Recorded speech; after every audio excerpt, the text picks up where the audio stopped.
Shalom jemaat Tuhan. Pada hari ini kita akan belajar mengenai bahasa roh. Apakah bahasa roh itu? 1 Korintus 14 ayat yang kedua mengatakan, siapa yang berkata-kata dengan bahasa roh tidak berkata-kata kepada manusia tetapi kepada Allah. Sebab tidak ada seorang pun yang mengerti bahasanya. Oleh roh ia mengucapkan hal-hal yang rahasia. Dari ayat ini kita dapat mempelajari beberapa hal, yaitu yang pertama, bahasa roh adalah bahasa yang kita pakai dalam doa pribadi kita kepada Allah. Ia berkata-kata kepada Allah. Yang kedua, bahasa roh tidak dapat dipakai sebagai bahasa percakapan dengan manusia karena tidak ada seorang pun yang mengerti bahasanya. Kecuali bila seseorang diberi karunia untuk menerjemahkannya dengan maksud menyampaikan pesan yang dari Allah dalam bentuk nubuatan. Yang ketiga, yang diucapkan seseorang dalam bahasa roh adalah hal-hal yang rahasia. Bahkan yang mengucapkannya sendiri pun tidak mengerti apa yang sedang disampaikannya. Itulah ajaibnya Tuhan kita.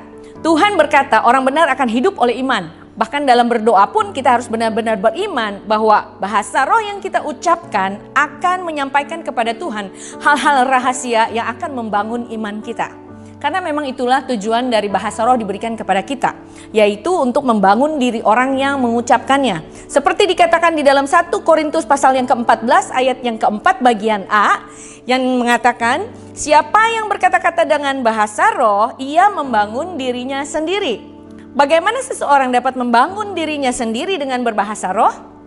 Saudara, Roh Kudus adalah roh kebenaran. Jadi ia tidak dapat bekerja tanpa kebenaran atau di luar kebenaran. Oleh karena itu hal penting yang perlu diingat oleh orang-orang yang telah menerima bahasa roh dalam baptisan Roh Kudus, tidak boleh mengabaikan disiplin rohani yang harus dia lakukan, yaitu membaca dan merenungkan firman Tuhan setiap hari serta berdoa syafaat bagi orang lain.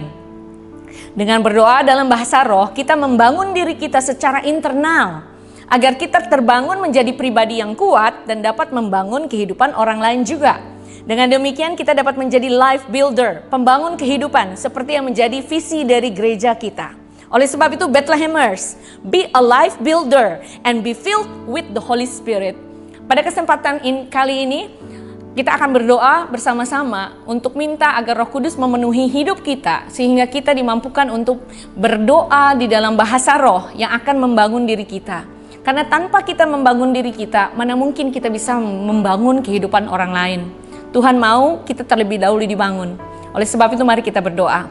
Bapa di dalam surga, pada kesempatan yang indah ini Tuhan, kami berdoa, kami minta bagi mereka semua yang sudah mendengarkan firman Tuhan, biar hati mereka terus digerakkan oleh kebenaran firman Tuhan. Biar hati mereka Tuhan dipenuhi oleh kepenuhan Roh Kudus, sehingga mereka dapat berkata-kata di dalam bahasa roh. Dengan bahasa roh yang mereka ucapkan kepada Tuhan, mereka menyampaikan hal-hal rahasia yang ada di dalam diri mereka, yang mungkin mereka sendiri tidak menyadarinya. Tuhan, dalam masa-masa keadaan yang seperti sekarang ini, ada begitu banyak pergumulan, ada begitu banyak Tuhan pertempuran secara rohani yang dialami oleh umat-Mu. Beri mereka kemenangan, berikan mereka kemampuan untuk menjadi pemenang di dalam Engkau. Hidup mereka dibangun untuk menjadi pembangun kehidupan. Oleh sebab itu Roh Kudus penuhi mereka dengan Roh Kudus. Urapi saat ini, terima urapan yang baru dari Roh Kudus, sehingga dari dalam diri kita mengalir aliran-aliran air hidup.